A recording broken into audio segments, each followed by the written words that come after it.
Hello everyone, आज है 8 जनवरी और आज इस वीडियो में हम बात करेंगे आईटीसी लिमिटेड के बारे में। देखिए, आईटीसी लिमिटेड के शेयर में पिछले कुछ दिनों से लगातार गिरावट देखने को मिल रही है, वो भी ऐसे वक्त में जहां पर पूरे मार्केट में बढ़िया रैली है, लेकिन फिर भी आईटीसी के शेयर में तेजी नहीं है।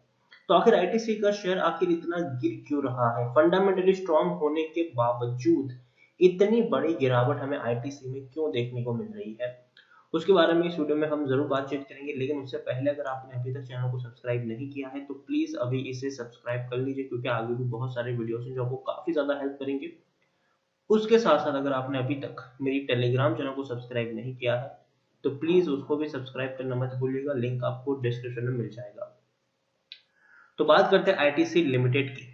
और 201 रुपए का ये शेयर है। पिछले एक महीने में अगर हम देखें तो पिछले एक महीने में आईटीसी लिमिटेड के शेयर में कोई खास तेजी नहीं आई है। आप देखिए, तेजी आई 202 रुपए से 215 पे गया, वापस 202 रुपए तक टूट गया, वापस 213 पर गया, लेकिन उसके बाद अगर हम देखें तो 201 रुपए पर अभी पहुंच गया है। गिरावट पिछले कुछ दिनों से यहाँ पर बनी हुई है। पिछले एक साल में भी अगर हम देखें तो पिछले एक साल में तकरीबन 14% की यहाँ पर हमें गिरावट देखने को मिली है। 240 245 रुपए का इसका प्राइस पर ये शेयर ट्रेड कर रहा था प्री कोविड लेवल्स, मतलब कोरोना आने से पहले जनवरी महीने में इस साल। और आप देखिए, बाद में गिरावट आई, 150 रुपए तक टूट गया, रैली आई, गिरावट आई, तेजी आई, गिरावट आई, तेजी आई, अब फिर से गिरावट की तरफ ये शेयर आगे बढ़ा है। हाल फिलहाल में जो गिरावट बनी है आईटीसी की, ये इसीलिए बनी है क्योंकि देखिए बजट आने वाला है, और जब भी बजट आता है, जब भी बजट आने वाला होता है तो जो सिगरेट कंपनियां होती है, लिकर कंपनियां होती है, उनके ऊपर सबसे ज्यादा प्रेशर बनता है, क्योंकि बजट में हमेशा इनके लिए कोई फायदे की खबर नहीं होती, बल्कि इनके ऊपर जो टैक्सेशन है वो ज्यादा हमेशा लगाए गए हैं। और इस बार तो बजट में जो चीजें अभी डिस्कस हो रही है वो भी काफी बड़ी है। अभी government looking to raise minimum age of cigarette smoking to 21। पहले क्या था कि जो सिगरेट स्मोकिंग की उम्र थी वो 18 साल की थी, लेकिन अब सरकार जो है उस एज को बढ़ाकर 21 साल करने चाहती है। तो कहीं ना कहीं उससे सिगरेट कंपनियों पे नुकसान होगा, और जो कायदे हैं ऑलरेडी उसको और ज्यादा स्ट्रिक्ट बनाने की कोशिश कर रही है। अब देखिए, लार्ज सिगरेट मैन्युफैक्चर में face rough seas ahead of the central plans to raise legal age for tobacco product consumption is implemented. The central draft cigarette and other tobacco product, आप देख सकते हैं, amendment act 2020 to raise the age for following sale of cigarettes and tobacco product to 21 years from 18 years. पहले 18 साल की जो उम्र थी, अब उसकी जगह 21 साल करने का फैसला ये सरकार जो है वो कर रही है। उससे दिक्कत किनको होगी? जो सिगरेट प्लेयर्स है, जो सिगरेट का बिजनेस करते हैं, वीएसटी इंडस्ट्रीज हो गया, आईटीसी हो गया, गॉडफ्राइड फिलिप्स हो गया, तो ये कंपनी है जिनको कहीं ना कहीं दिक्कत हो सकती है। उसके अलावा देखिए, कुछ और चीज भी है कि possibility of GST hike in the budget और during any GST council meet remain high due to weak government finance. देखिए, यहाँ पर यही कोरोना के चलते सरकार भी, हम सब जानते हैं कि सरकार के ऊपर भी काफी ज्यादा प्रेशर पड़ा है, और सरकार भी चाहती है कि ज्यादा से ज्यादा जो पैसा है वो कलेक्ट किया जा सके। और पैसा कलेक्ट करने के लिए जो टोबैको इंडस्ट्रीज है और जो लिकर इंडस्ट्रीज है वो आसान जरिया है सरकार के लिए। तो सरकार हमेशा क्या करती है कि जब पैसों की जरूरत होती है, जब भी उनको लगता है कि भाई टैक्स टैक्स हमको ज्यादा मिल नहीं रहा है, टैक्स बहुत कम आ रहा है, तो इसीलिए वो लोग इन कंपनियों के ऊपर ऊपर टैक्स ज्यादा डालते हैं, ताकि क्या है कि ज्यादा उनका विरोध भी ना हो। और ऐसे में यही होने के चांसेस भी है कि जो कंपनी सिगरेट के बिजनेस में है, टोबैको के बिजनेस में है, जो कंपनी लिकर के बिजनेस में है, उनके ऊपर हर बजट से पहले टैक्सेशन बढ़ने का खतरा रहता है। और अभी तो अगर हम जो फाइनेंशियल सिचुएशन है सरकार की वो देखते हुए कहीं ना कहीं ये उम्मीद भी जताई जा रही है कि टैक्सेशन जो है वो बढ़ सकता है, क्योंकि कोरोना के चलते सरकार को पैसों की जरूरत है। सरकार खुद सरकारी कंपनियों में अपना हिस्सा बेच रही है क्योंकि उनके पास पैसा नहीं है। तो पैसा कलेक्ट करने के लिए सरकार आने वाले दिनों में इन कंपनियों के ऊपर टैक्स बढ़ा सकती है, तो ये कहीं ना कहीं एक नेगेटिव इम्पैक्ट भी पड़ता है इन कंपनियों के ऊपर। The biggest hit is expected from ITC, which has diversified over the year but still depends। देखिए, यहाँ पर आईटीसी की अगर हम बात करें तो डेफिनेटली कंपनी ने अपने बिजनेस को काफी ज्यादा डाइवर्सिफाई किया है, लेकिन आज भी ये कंपनी जो है वो अपने सिगरेट प्रोडक्शन के बिजनेस के ऊपर डिपेंडेंट है। उसके अलावा देखिए सिगरेट के अलावा इनका काफी बड़ी एफएमसीजी में बहुत बड़ा ब्रांड है, ये एग्री बिजनेस में भी बहुत बड़ा ब्रांड है। आप देखिए आशीर्वाद हो गया, सनफिश हो गया, बिंगो हो गया, किचन ऑफ इंडिया हो गया, इस और सनफिश रिपीट नूडल्स पास्ता की बात करें, B Natural, Mint On, Candyman, Gum On, Faber, Sunbean, Wonderz Milk, ITC Masterchef, Farmland, Fiama Tables, Dream Farm, Fiama, Vivel, Engage, Superia, Neem Words, Revlon, कई सारी brand इनकी आईटीसी की है। और सिगरेट के अलावा भी इनका एक ये इतनी सारी प्रोडक्ट है, आईटीसी होटल्स से भी बड़ा पैसा आता है रेवेन्यूज, लेकिन फिर भी एक बड़ा रेवेन्यूज है जो आज भी इनका सिगरेट और टोबैको प्रोडक्ट से ही आता है। और ये कहीं ना कहीं इनके लिए सबसे बड़ी दिक्कत की बात भी जरूर है। यहाँ पर एक और चीज अगर हम देखने की कोशिश करें कि जो अमेंडमेंट पास किए जा रहे हैं वो कहीं ना कहीं दिक्कत पैदा कर सकते हैं इनके लिए। और सबसे पहले तो एज की बात है कि भैया एज आपकी किस साल की एज लगाने की बातचीत है। उसके अलावा no person sale offer for sale और परमिट सेल ऑफ सिगरेट और एनी टोबैको प्रोडक्ट और to buy any person who is under 21।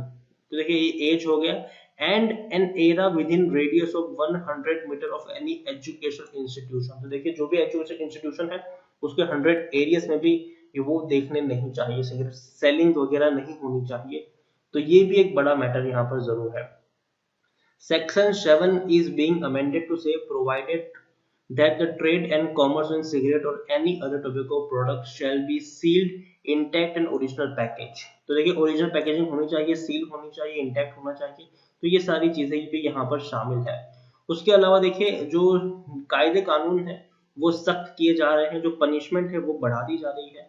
यहाँ पर ये भी कहा जा रहा है कि भैया इम्प्रिजनमेंट फॉर 2 साल का आपको जेल भी हो सकती है, और जो फाइन है वो 1 लाख रुपए तक का भी है अगर आप पहली बार पकड़े जाते हो तो। आप देखिए second conviction leading to a prison for 5 years, दूसरी बार अगर कन्विक्ट आप होते हो तो 5 साल की जेल और 5 लाख तक का जुर्माना आपको भरना पड़ सकता है। उसके अलावा जो पेनल्टीज है वो बढ़ाई जा रही है। आप देखिए the fine of manufacture of illicit cigarette is imprisonment for 2 years and fine is 1 lakh. उसके अलावा पेनल्टी जो है, स्मोकिंग जो पेनल्टी है वो पहले 200 रुपए की थी, अब 2000 रुपए की जा रही है। Penalty for smoking eight restricted area. तो देखिए जो एरिया रिस्ट्रिक्टेड है वहां पर अगर आप स्मोकिंग करते हो और पकड़े जाते हो तो पहले ये जो पेनल्टी थी वो 200 रुपए तक की हुआ करती थी, लेकिन अब उसको बढ़ाकर 2000 रुपए तक करने का प्लान है। तो ये सारी चीजें कहीं ना कहीं जो कायदे कानून है उसको काफी स्ट्रिक्ट करने के लिए है। हालांकि वो कितने स्ट्रिक्ट हो पाएंगे, उनका इम्प्लीमेंट हो पाएगा कि नहीं वो बात की बात है, लेकिन अगर इस तरीके के नियम कानून आते हैं तो कहीं ना कहीं आईटीसी जैसी और जो सिगरेट कंपनियां उनके ऊपर प्रेशर तो जरूर बनेगा, और वही हो रहा है अभी के तौर पर। देखिए लार्ज कैप शेयर है, ये 2,50,000 करोड़ से भी ज्यादा का इसका मार्केट कैप है।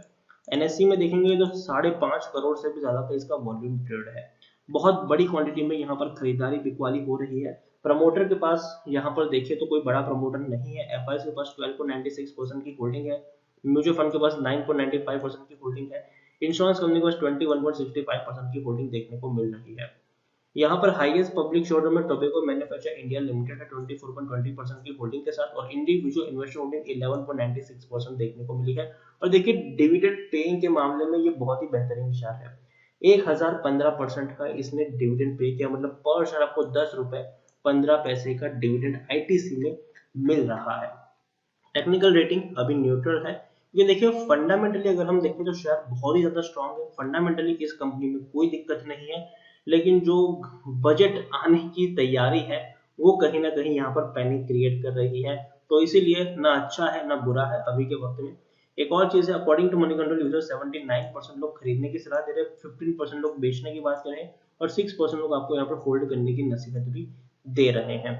यहाँ पर अगर मैं आपको एक और चीज दिखाऊं तो ब्लॉक डील्स भी यहाँ पर हुई है। आप देख सकते हैं कि काफी बड़ी ब्लॉक डील्स भी हमें देखने को मिली है दिसंबर महीने में। तकरीबन तकरीबन 10 से 11 लाख शेयर्स की ब्लॉक डील हमें होती हुई देखने को मिली है दिसंबर में भी।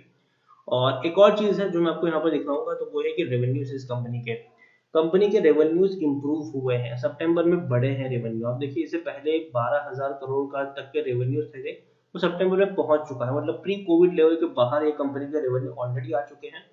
प्रॉफिट की भी अगर हम बात करें तो प्रॉफिट भी अच्छे खासे यहाँ पर देखने को मिल रहे हैं। हर क्वार्टर में 3,000 से 4,000 करोड़ का मुनाफा ये कंपनी कर रही है।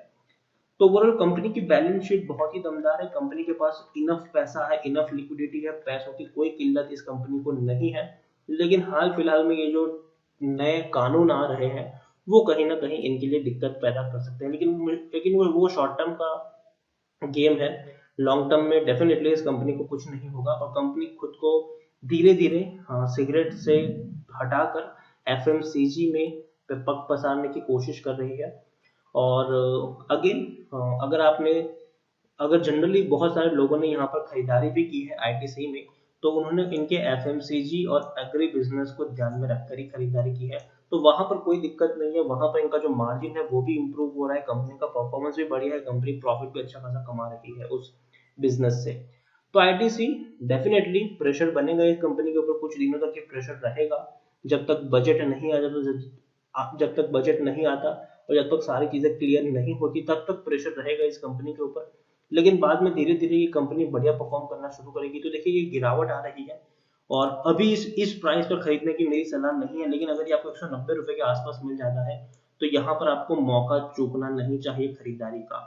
और यहाँ पर लॉन्ग टर्म का प्लान लेके चलिए, डेफिनेटली ये शेयर और ऊपर जाएगा यहाँ से और बड़ी तेजी दिखाएगा। अभी शॉर्ट टर्म में गिरावट है लेकिन लॉन्ग टर्म में रिकवरी भी देखने को मिल जाएगी। 190 रुपए के आसपास मिलता है तो खरीदारी का मौका चूकना नहीं चाहिए। इस प्राइस से भी चाहे तो हल्की सी क्वांटिटी खरीद सकते हैं, और 190 रुपए तक पहुंचे तो थोड़ी और क्वांटिटी ऐड करिए, टुकड़ों में खरीदारी करिए। आपको 500 शेयर खरीदिए, पहले सिर्फ 100 शेयर खरीदिए, इस लेवल पर वेट करें 190 रुपए के आसपास पहुंचे और 100 150 या फिर 200 शेयर की क्वांटिटी ऐड करें, वेट करें वहां से थोड़ा और नीचे जाए तो और क्वांटिटी ऐड करें। और लॉन्ग टर्म के लिए आप इसको अपने पॉकेट में रख सकते हैं। बर्बाद करने वाला शेयर बिल्कुल भी नहीं है, अच्छा बिजनेस है, बढ़िया बिजनेस है, दमदार बिजनेस है। और इनका जो एफएमसीजी और एग्री बिजनेस है उनको टक्कर देना मुश्किल है अभी के वक्त में, और बहुत ही बढ़िया और उम्दा कंपनी, इसमें कोई शक नहीं है। तो वीडियो को यहीं पे एंड करूंगा। पसंद आया हो तो प्लीज लाइक करो, शेयर करो, चैनल पर अगर आप पहली बार आए तो प्लीज सब्सक्राइब करें। और आईटीसी लिमिटेड के बारे में आप क्या सोचते हैं वो भी आप मुझे कमेंट में लिखकर बता सकते हैं। Thank you.